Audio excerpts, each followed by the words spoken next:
Something I've had on my mind a lot recently has been P25 radios. And this is just kind of the way my mind works. Like, I'm constantly trying to pressure test my own systems and see if there's something wrong with them or see if there's something better, something I've missed before. And honestly, it gets kind of tiring sometimes because I'm always trying to find something better.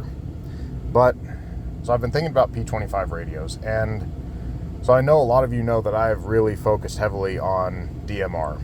The thing is, I like P25 radios. I like P25. They're incredible radios. These things are built like tanks. And the E.F. Johnson 5100s, these were made in Texas. Like, how cool is that? There's actually a radio that has been made in the U.S. that's still pretty much readily available. Like, the one thing I don't like about Hyteras is that they're made in China. That little fact bugs me. Anyways, these radios are made like tanks. They are great radios. And I haven't always been able to really put a good description on why I prefer DMR. And the other day it kind of hit me. I heard P25 essentially described as the best tactical waveform that we have available right now. And that was kind of what made it click in my mind, was the tactical part of it. And I realized that so many of us like to hyper focus on tactical aspects and tactical uses for gear, when really tactical uses are probably 5, maybe 10% of what we should be considering. Now, that is subject to change in the future. No one knows what the future is going to hold. But looking at that specifically, if we're looking at just tactical uses, I mean, the P25 radios will be great. My issue with them, when I first got a couple of E.F. Johnson 5100s, and one of them was going to be for my wife, and her immediate comment was, "That radio is huge. I will never even carry that in my bag." So that was an issue there for me, because while we might like to prepare for tactical aspects, that stuff's fun, we're missing the other 90 to 95% of what we need to be thinking about, which is going to be day-to-day use, emergency use. We need to be incorporating our family in these plans. We can't just be focusing on the tactical stuff. And I know there are smaller P25 radios out there, kind of fewer and further between when you compare them to the E.F. Johnson 5100s and Motorola XTSs.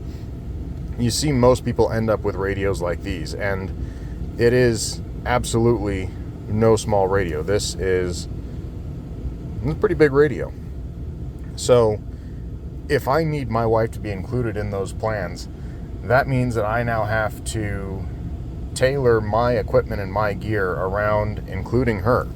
And that is where DMR really fell into place with my kind of considerations for comms. Check this out. So if we have the E.F. Johnson 5100 here, we have my Hytera HP 782. Size-wise, that's significantly smaller. If we turn these sideways and look at them side by side, I'm trying to do this on the center console of my pickup here, and it is not wanting to cooperate. Let's see. Nope. Maybe. There we go. Close enough. Look at that side by side. Now, even something like the PD602, another Hytera, significantly smaller. Try and get these on their side again. I mean, look at that. One thing that we all know, especially when we've been looking at like EDC gear or preparedness in general, the phrase has been floating around for a while that the best tool that you can use is the one that you have on you at any given time. And if we start trying to consider that, what are we going to have on us? What are we realistically going to be carrying on a daily basis? Granted, most of us probably watching this channel, myself included, we're going to be more than willing to essentially kind of make the sacrifice and carry a brick of a radio around with us if we believe it's the best option. A lot of us will do that with firearms as well. Some people will carry 45, some people will carry full-size 9mm.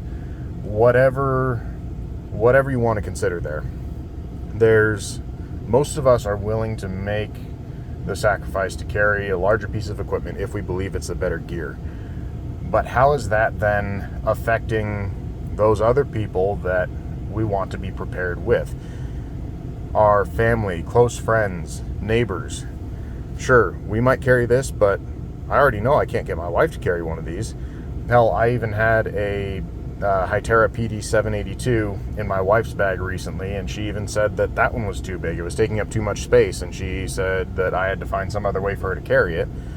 So instead of doing that, I just put a Hytera PD662 in her bag for the time being. So if we're focusing our plans on, and this is just looking at radios for this example, if we're just focusing our comms plans around these large radios and expecting everyone around us to kind of acquiesce to what we're doing, we're probably going to run into a lot more roadblocks trying to get some kind of backup communications established within our family and our friend networks. So these might not be the best option for our day-to-day.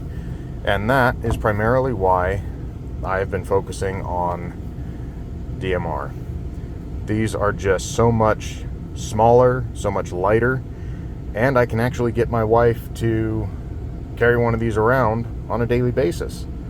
And it's actually it's significantly more convenient to use something like this for day-to-day tasks than it is something like the EF Johnson.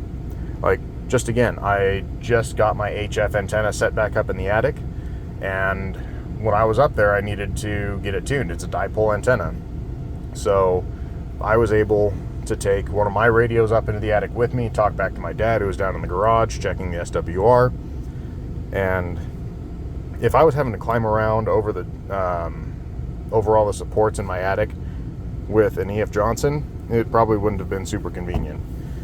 Having my HP 782, I mean, this thing is probably half as heavy, if not less, than the EF Johnson. It's so much easier to move around with this. And for me, using a radio like this that's easier to carry on a day-to-day basis is going to be a much better option for me to kind of plan the majority of my comms around, as compared to something that I would potentially only carry if I was running a chest rig or a plate carrier or a belt. So I hope some of that made sense. If you stuck around this long, thanks for listening through my rambling. I hope you were able to get something out of it. Yeah, if you got any questions about radios or anything like that, feel free to drop it in the comments. Anyone is welcome to send me a DM at any time. I am glad to help out as best I can. I really seriously enjoy getting to share this knowledge with you guys. Otherwise, it's just all of this knowledge that is just stored in my head that more or less is found useless by everyone else. So very grateful for you guys. Thanks for sticking around this long. And if anyone is interested, I am still selling radios. I do have a handful of the PD602s available for sale right now. I've got 2 UHF ones for sale. I've got 3 VHF models actually. So if you're interested in those, let me know, and we'll see what we can get worked out. All right, thanks for sticking around. We'll talk to you guys soon.